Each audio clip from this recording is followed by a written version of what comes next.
We want to introduce you to the BC7. This is part of a series running from the BC7, BC14, and BC24. This is the new 2017 model, and it has some really cool features on here we want to show you, mainly for safety. And it's very important that you follow these procedures closely to avoid any damage to the machine, to avoid the warranty, and most important, for your safety. One of the first things you notice is right below the KPA gas gauge is a warning in yellow. Stop, never open valve until pilot light comes on. We'll explain that. But this unit is equipped for safety reasons so that when igniting the roaster, rather than all 12 burners, which is what there is in the BC7, there's 16 in the BC14, and there's 32, which is quite a bit, in the BC24. But before igniting all of the burners, there's a safety feature that allows only the pilot burner to ignite before turning on the gas. So never turn on the gas with this valve until first hitting the power button and then watching visually that the pilot light at the igniter needles comes on, and then slowly turn this on to light all the rest of the gas.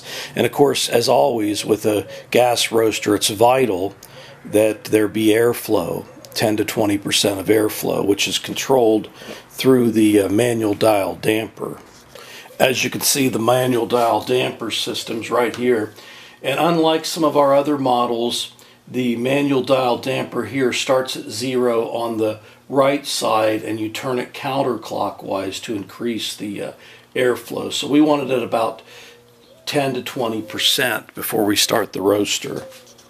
Looking at the back of the roaster, you can see here's the speed control, here's the plug for the shaft unit fan, and right down here is the valve for the pilot burner. And this should always be left open by turning it counterclockwise.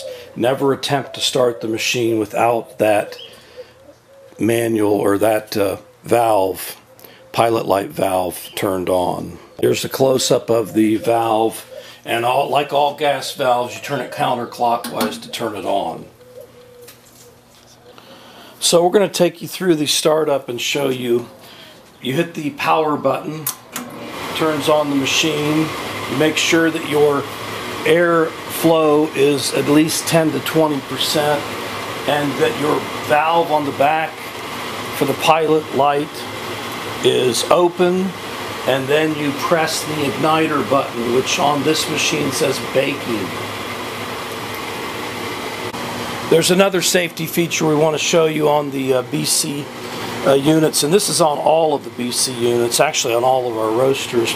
When you go to hit the igniter, if there's no gas getting to the igniter within a number of seconds, the igniter needle, it shuts off the solenoid, cutting off all potential gas coming through for safety, and then sets off an alarm. We'll show you here. So you can hear the buzzing of the igniter needle sparking, trying to light, and after several seconds of attempting to light, rather than letting the burner room fill with gas, if there is gas going in there, it shuts off the solenoid and sends off an alarm. The way to redo that is turn off the igniter button, make sure your gas is properly set up to go into the machine, and that you have proper airflow, and then attempt it again. We now have the gas hooked up to the machine. We're going to show you, with this turned off, the valve turned off in front, all you do is hit the igniter button, the baking button, and it should alight, and when it does light, the light should stay on. We'll show you a close-up of that pilot light coming on. We're hoping it's in focus. It's kind of hard to focus through the glass, but as you hit the igniter button, also called the baking button, you can see only the pilot valve turns on. At this point, you can now slowly turn on the front gas valve, And as you do that, it should begin to light up the other burners, as you can see. And then you can begin preheating your machine for the roast. Only after your igniter is lit, the igniter light is on, and you visually see the pilot light in the window, which you can see over there. Then you can turn this gas valve on slowly, counterclockwise, as I'm doing here, and it will begin lighting all the burners. And then you'll see on your roaster the kPa climbing as you allow more and more gas during the preheat. So now you're ready to preheat the machine to the desired temperature, which for a lot of people is between about 350, 400 degrees. Bean temperature or drum temperature, or in this case it says, well, bean temperature, and then you'll be ready to start a roast. Please remember with all roasters that the first time you start it at the beginning of the day, the temperatures on the gauges will not be entirely the temperature of the steels in the drum, and so therefore a lot of people will preheat their drum above the charge point, perhaps 400 degrees or 425 or whatever, and then let it preheat for a couple extra minutes, no need to go extended, and then cut off the heat, which the heat can always be cut off by hitting the baking button.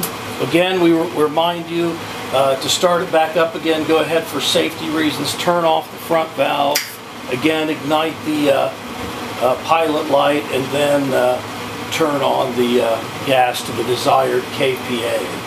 In this case, since we're preheating, we want to take it up to about 2.5, perhaps as high as 3.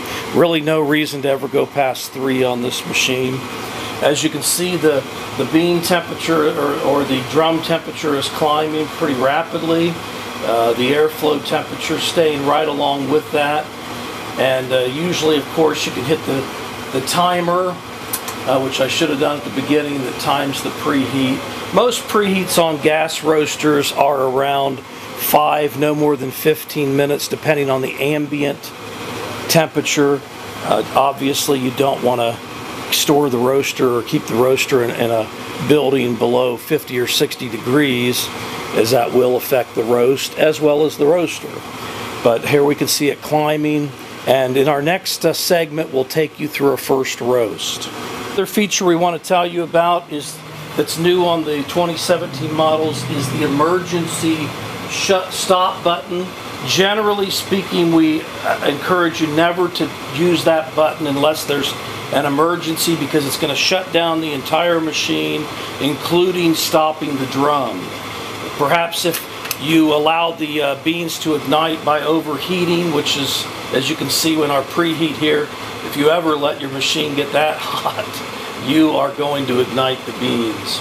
But in the event that you accidentally do that, you want to shut off all airflow to the drum and then hit the stop button, which automatically turns off the machine. It cannot be turned back on again until you turn it to the right and the button pops back out, and then it will be able to start again. But that's only in extreme cases would you ever use that emergency stop button.